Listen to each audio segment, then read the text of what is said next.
spring rains are bringing lots of lush foliage and grasses in the Napa Valley. Black oak is leafing out.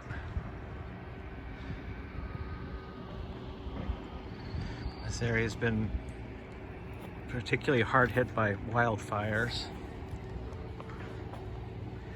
In the distance you can make out a fire line that was created probably by a bulldozer. And you can see that it appeared that it did contain the fire. That ridge is burned. And the area below the ridge, there may still be fire, but it was somewhat contained.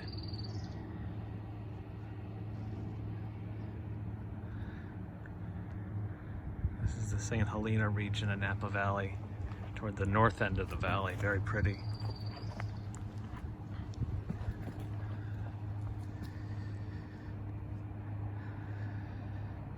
The Douglas firs were decimated, many of those burned.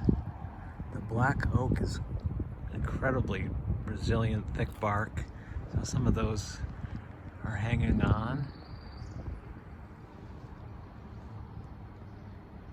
Other oaks, blue oaks, live oaks, putting out new foliage there. Very old live oak here, like it's surviving, putting out new foliage.